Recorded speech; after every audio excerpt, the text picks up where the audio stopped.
I survived the San Francisco earthquake, 1906, chapter 13.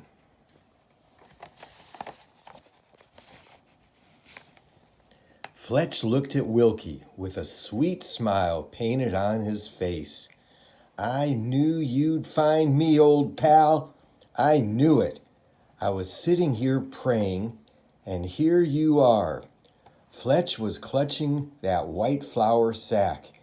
Here, he said, holding it out to Wilkie. See, I saved it for you. I was going to come look for you. I swear I was.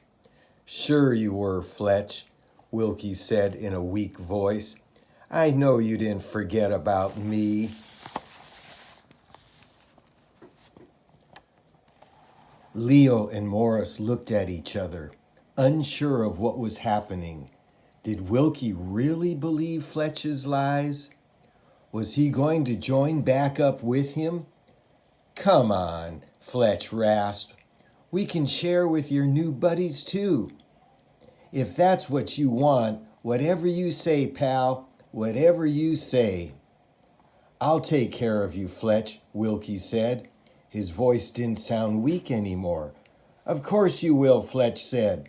We're a team, you and me. We take care of each other.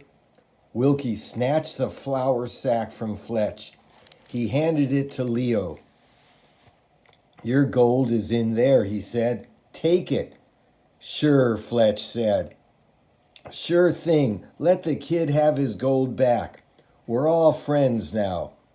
Leo rummaged through the sack. It was filled with money, bills and coins, watches and wallets. He found his gold nugget. It felt warm as though it had been in Papa's hands just moments before. He handed the flour back to Wilkie.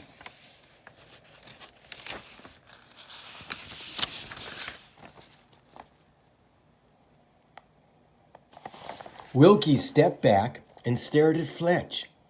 You left me for dead, Wilkie said. No, Fletch cried. I was coming back for you. That's where I was heading. I swear it. Leo could see the rage on Wilkie's face. It was as though the heat and fury of the fire had taken control of him. Wilkie grabbed a splintered piece of wood. He raised it up so it was over Fletch's head. Leo and Morris both leaped forward. No, Wilkie, they both shouted. They each grabbed one of Wilkie's massive arms. Wilkie shook them off like they were butterflies. He glared at Fletch. He was set to smash that wood over Fletch's head, but Morris moved so that he was between Fletch and Wilkie. We don't have time for this, Morris said in his matter-of-fact voice. We have to go. Leo stood frozen, afraid that Wilkie might hurt Morris. Then what would happen? But somehow Morris could always get people to pay attention, whether they wanted to or not. Leo reached up and took hold of the wood. Wilkie held it tight, but finally he let Leo take it. Wilkie grabbed Fletch roughly by the arm and stood him up. Fletch cried out in pain. Leo could see that his leg was horribly twisted. He needed to get to a hospital.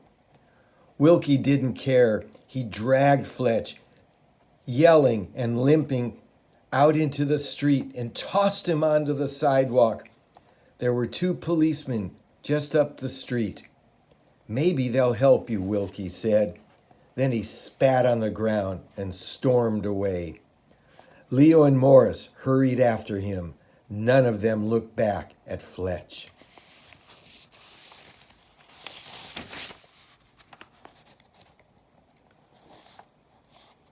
But they could hear his rasping cries echoing behind them. They'd walked just a few blocks when they passed a woman standing in front of a ruined, burning house. Her 4 little children were gathered around her, their clothes tattered and covered with ash. The woman was sobbing to a soldier. "I've lost everything," she wailed. "My husband, my house, everything. What will we do? What will become of me and my children?" The soldier patted the woman's arm, but then moved on. Wilkie stopped short. He went to the woman. Without a word, he handed her the flour sack. Then he turned and hurried back to Leo and Morris. Leo could see that Wilkie's face had changed. The blazing look was gone. A peaceful look had come over him. He didn't look back at the woman, but Leo did. He watched her open the bag and look in. Leo knew he'd never forget the look of amazement on her face. With every hour they walked, they heard of new fires, new neighborhoods destroyed. All of the streets south of Market, Rincon Hill, downtown, Chinatown. City Hall was gone. So was the library with its 1 million books. Here is the picture here, the illustration of the flour sack going to the lady. Is the gold nugget there, or is it just the money and coins?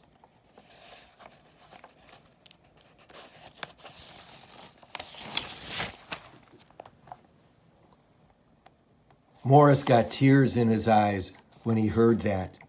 Hundreds of little fires had joined together into huge firestorms that raced through the city. No neighborhood was safe, and so they just kept walking. Leo had never been so tired or thirsty. His entire body ached. His eyes burned.